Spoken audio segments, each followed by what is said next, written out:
बोलतात आपण त्यांचं लग्न झाल्यानंतर त्यांच्या पत्नी ह्या मागच्या 3 वर्षापासून त्यांच्याबरोबर राहत नाही आहेत आणि त्यांनी तक्रारीमध्ये जे लिहिलेलं आहे की 2018 ते 2022 माझ्यावर अशा पद्धतीची अघोरी कृत्य केली जात होती आणि त्यामध्ये त्या तक्रारीमध्ये हेही लिहिलेलं आहे की ह्या बाबाबुवांकडे जाताना मी माझ्या आईवडिलांना सुद्धा घेऊन जायचं.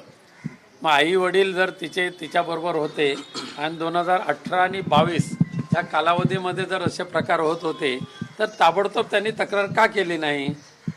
त्याला कोणी अडवलं होतं? त्यांच्यावर कोणी बंधन घातलं होतं?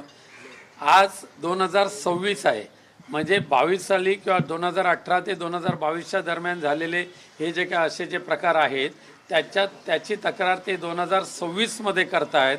यामुळे दिसून येते की याच्या पाठीमागे काहीतरी काळेबेरं आहे आणि हे सगळे गैरप्रकार होत असताना त्याने स्वतः तक्रारीमध्ये लिहिलेलं आहे की त्या प्रत्येक वेळेला माझे आई वडील माझ्याबरोबर असायचे आणि मग आईवडिलांच्याच संरक्षणामध्ये असणारी गिरिजा तिला त्याच वेळेला ह्या अघोरी प्रकाराच्या विरुद्ध आवाज उठवण्याची संधी होती किंवा तक्रार करण्याची संधी होती, परंतु त्यांनी 26पर्यंत हे का दाबून ठेवलं हा विषय आहे.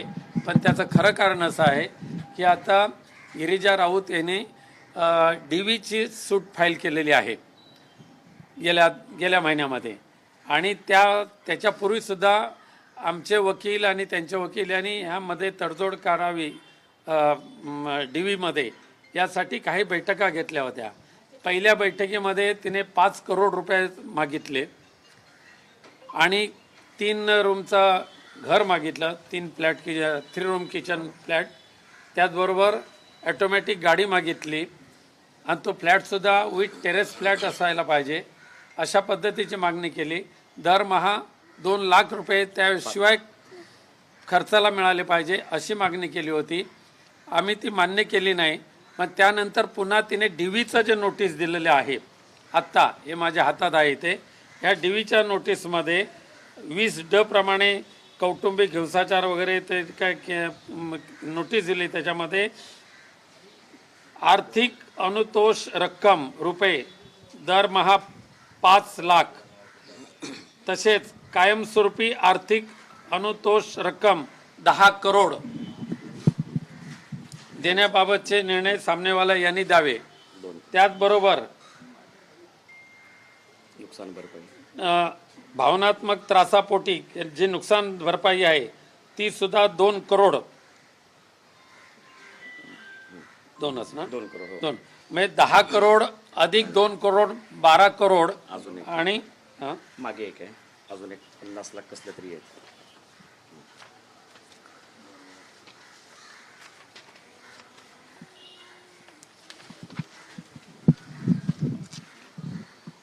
त्याचं भेटत नाहीये, पण अजून एक 50 लाख आहेत. त्याशिवाय म्हणजे हे 12 करोड रुपये मागितले DVच्या नोटीसमध्ये आणि त्याशिवाय दरमहा 5 लाख रुपये खर्च मागितलं. त्याशिवाय घर आणि गाडी ही मागणी तर कायमच ठेवलेली आहे आणि ही मागणी मान्य होणार नाही हे लक्षात ठेवून तिने अशा पद्धतीचे खोटे नाटे आरोप आमच्यावर केलेले आहेत आणि ते आम्हाला मान्य नाहीत.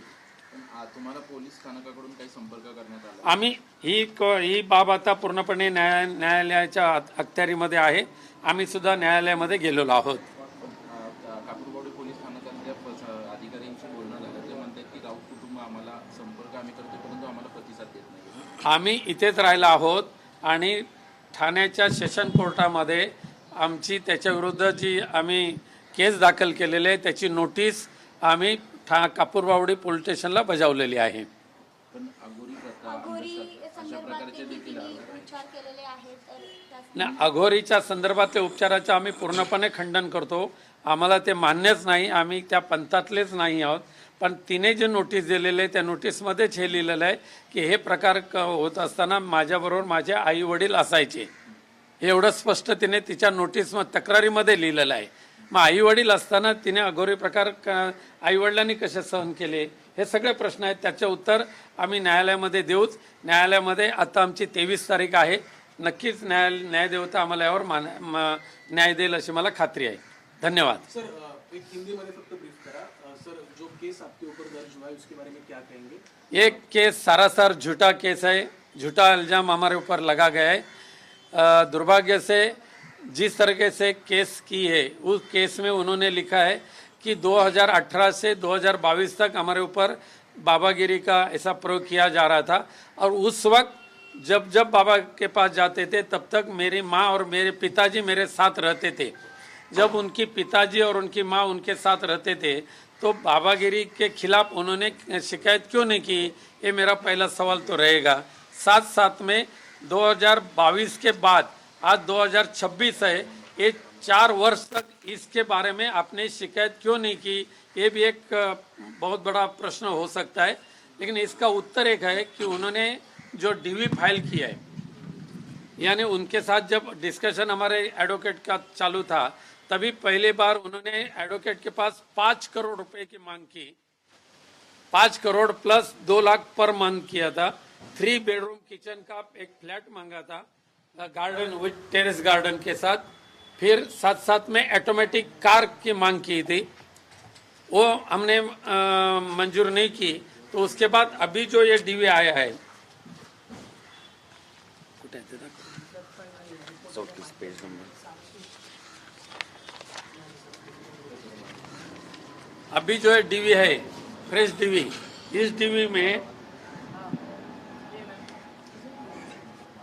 हर माह 5 लाख एवरी मंथ 5 लाख रुपए देना चाहिए। उसके बाद परमानेंटली 10 करोड़ की मांग उन्होंने की है। साथ साथ में और एक पॉइंट निकाल के उसने और 2 करोड़ की मांग की है, यानी 12 करोड़ उनको एक साथ मिलना चाहिए। साथ साथ में हर माह में 5 लाख रुपए की मांग की, और उसके बाद और भी